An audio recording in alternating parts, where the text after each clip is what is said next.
Hello everyone, बहुत बहुत स्वागत है आप सभी का। आप देख रहे हैं यू द रियल। मैं हूं आपका अपना निजी सलाहकार अमित राज शर्मा। वीडियो के प्रारंभ में ही आपको बताना चाहता हूं, म्यूचुअल फंड में जोखिम होता है। आज की वीडियो का श्रेय जाता है श्रीमान शमशेर भगत जी के इस कमेंट को। श्रीमान भगत जी, आपके इस कमेंट के लिए आपका बहुत बहुत धन्यवाद। आपने कमेंट में SBI कॉन्ट्रा फंड के बारे में भी जानने की इच्छा जाहिर की है। इसके लिए आपको SIP and mutual fund playlist check करना होगा। वीडियो इसका पहले से ही उपलब्ध है। आपने जो कमेंट किया है वो HDFC लाइफ के संपूर्ण निवेश प्लान की वीडियो के कमेंट सेक्शन में कमेंट किया है। अगर आप लोग भी संपूर्ण निवेश प्लान को समझना चाहते हैं डिटेल में, तो आपको चैनल पे यूलिप प्लान प्लेलिस्ट को चेक करना होगा। और आपकी सुविधा के लिए हमने प्लेलिस्ट का लिंक पहले से ही वीडियो के डिस्क्रिप्शन में दे दिया है, जिससे आपका समय बचेगा। तो इसी बात पे वीडियो को लाइक करें, शेयर करें, कमेंट सेक्शन में बताएं कि आप अगली वीडियो किस टॉपिक पे चाहते हैं। अगर अभी तक चैनल को सब्सक्राइब नहीं किया है तो कर लीजिए, आपके काम आएगा। चलिए आज की वीडियो शुरू करते हैं और जानते हैं SBI म्यूचुअल फंड की तरफ से एक रिटायरमेंट सोल्यूशन, जिसका नाम है SBI retirement benefit fund aggressive hybrid plan. यह ऑप्शन कंपनी की तरफ से जनवरी 2021 में लॉन्च किया गया और फरवरी 2021 तक सबके लिए इसको अवेलेबल करा दिया गया इन्वेस्टमेंट के लिए। इस ऑप्शन में जो फंड मैनेजर हैं, या कहें कि इस फंड के जो फंड मैनेजर हैं, उनका नाम है श्रीमान दिनेश आहूजा जी, और उनके साथ में श्रीमान अर्धेंदु भट्टाचार्य जी भी फंड मैनेजर हैं।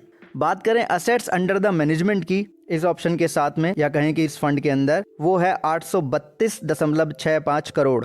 ठीक है जी। अब देखिए, अगर आप इस ऑप्शन को यूज करते हैं, ये एक रिटायरमेंट सोल्यूशन है SBI म्यूचुअल फंड की तरफ से, तो इसमें आपको 5 इयर्स का लॉकिंग पीरियड है, या फिर आपके रिटायरमेंट की एज तक, दोनों में से जो भी पहले कंप्लीट हो जाएगा वही होगा आपका लॉकिंग पीरियड। अब हम पोर्टफोलियो को समझ लेते हैं। एक शॉर्ट समरी लेंगे, यहाँ पे वीडियो को फुल स्क्रीन पे कर लेंगे हम। अब जो एसेट्स एलोकेशन है, या कहीं की जो इन्वेस्टमेंट किया गया है एसेट्स का, वो 79.29% इक्विटी में है। डेप्ट में, जो डेप्ट फंड्स होते हैं, या कहें कि डेप्ट फंड के इन्वेस्टमेंट जो ऑप्शन होते हैं डेट के, उसमें 16.97% और अदर ऑप्शन में 3.74%। तो टोटल असेट्स एलोकेशन का, राइट, टोटल जो असेट्स है उसका एलोकेशन किया गया है। अब इक्विटी में आप देख रहे हैं कि सबसे ज्यादा इन्वेस्टमेंट है, तो आपको पता चल गया कि डोमिनेट कर रहा है इक्विटी को, तो इसलिए जिसका प्रोफाइल हो जाएगा वो वेरी हाई रिस्क कैटेगरी का हो जाएगा। बात करें टॉप सेक्टर की, तो फाइनेंशियल सेक्टर में जो टोटल असेट्स है उसका 23.90% एलोकेशन किया गया है। कैपिटल एंड गुड्स में 8.63%, कंस्ट्रक्शन सेक्टर में 7.76% और ऑटोमोबाइल में जो टोटल असेट्स है उसका 7.73% यहाँ पे इन्वेस्ट किया गया है। और जो सर्विस सेक्टर है उसमें 7.59% किया गया है टोटल असेट्स का असेट्स एलोकेशन। ठीक है, किसमें? सेक्टर्स में। कौन से? सर्विस सेक्टर में। अब देखिए, ये जो मैंने आपको यहाँ पे रेशो बताए हैं ये चेंज होते रहेंगे समय के अनुसार, ठीक, क्योंकि जैसे जैसे फंड परफॉर्म करेगा वैसे वैसे जो फंड मैनेजर हैं वो उसके अनुसार प्लानिंग करेंगे, तो ये चेंजेस होते रहेंगे। मार्केट कैप एलोकेशन को समझें तो जो जायंट कैप ऑर्गेनाइजेशन होती हैं उस तरीके की संस्थाओं में जो इन्वेस्टमेंट है, यानी कि जो असेट्स है टोटल, उसका जो मार्केट कैप के अकॉर्डिंग जो एलोकेशन है वो जायंट कैप में 59.58% और लार्ज कैप में 18.32%, मिड कैप में 17.76%, स्मॉल कैप में 4.30% और टाइनी कैप में 0.03%। बाकी अगर आप चैनल पे SIP and mutual fund playlist check करेंगे तो आप large cap, mid cap, small cap क्या होता है ये आप समझ जाएंगे। जब आप ये समझ जाएंगे तो बाकी दो आपको ऑटोमेटिकली समझ में आ जाएंगे। अब हम बात करेंगे यहाँ पे चार्जेस की, कि क्या चार्जेस हैं, क्या टैक्सेस हैं। तो देखिए, हमें पता है कि म्यूचुअल फंड में एक्सपेंस रेशो हमारा लगता है, तो जो एक्सपेंस रेशो है यहाँ पे वो 1.21% से लेकर के 2.35% तक का है।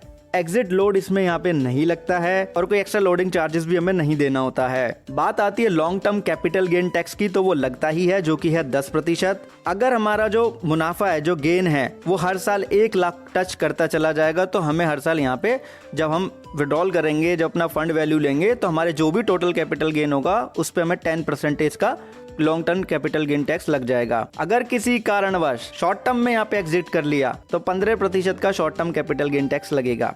अब बात करते हैं यहाँ पे परफॉर्मेंस की, तो आप देख रहे हैं यहाँ पे जो रेगुलर ग्रोथ ऑप्शन है उसका जो NAV था 12 मार्च 2021 पे वो 10 रुपए का था लगभग, राइट, 10 रुपए से कुछ ज्यादा ही दिख रहा है। और अब जो 20 जनवरी 2023 है इसमें जो NAV है वो 13.28% है। तो अगर आप एवरेज ग्रोथ रेशो देखेंगे रेगुलर ग्रोथ ऑप्शन का तो 32.54% यहाँ पे आ रहा है।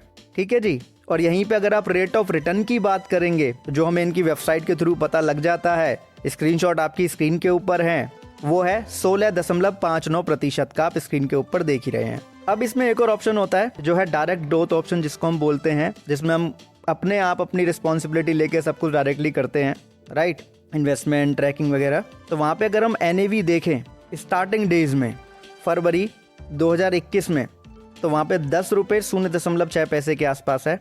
और 20 जनवरी 2023 में देखें NAV डायरेक्ट ग्रोथ ऑप्शन में, तो 13 रुपये 63 पैसे है। तो हम यहाँ पे एवरेज ग्रोथ रेट देखेंगे NAV का, तो 35.39% ये हो जाता है, ठीक है। और डायरेक्ट ग्रोथ ऑप्शन का जो एक्सपेंस रेशियो वो 1.21% है। रेट ऑफ रिटर्न आपने स्क्रीन के ऊपर देख लिया।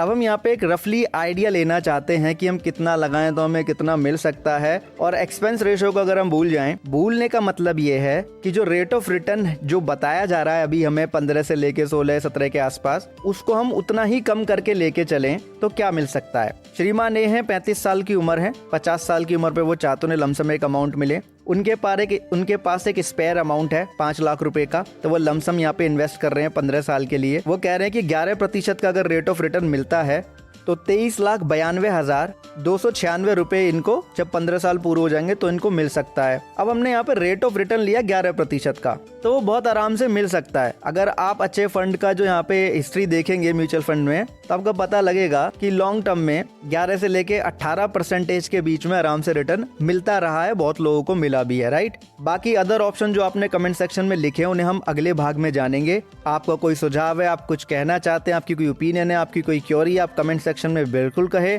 हमें हमेशा आपके कमेंट्स का इंतजार रहता है और हम हर एक कमेंट को ध्यान से देखते हैं, नोट भी करते हैं, तभी हम आपके प्रश्नों के अनुसार लगातार वीडियो ला पाते हैं। आपने वीडियो अंत तक देखा उसके लिए आपका बहुत बहुत धन्यवाद है। अब एक चीज़ आप खुद भी समझिएगा, दूसरों को भी समझाइएगा कि म्यूचुअल फंड में इन्वेस्टमेंट करते वक्त चाहे हम सोशल मीडिया पे कितनी भी वीडियो देख लें, उसके बाद में भी हम कंपनी की वेबसाइट पे जाकर के फंड की डिटेल को ज़रूर पढ़ेंगे और डिस्क्लेमर्स को भी समझेंगे, उसके बाद ही हम इन्वेस्ट करेंगे। तबीयत थोड़ी ख़राब है इसलिए थोड़े फंबल हो गए, उसके लिए मुझे क्षमा कीजिएगा। बहुत बहुत धन्यवाद आप सभी का, बहुत बहुत आभार।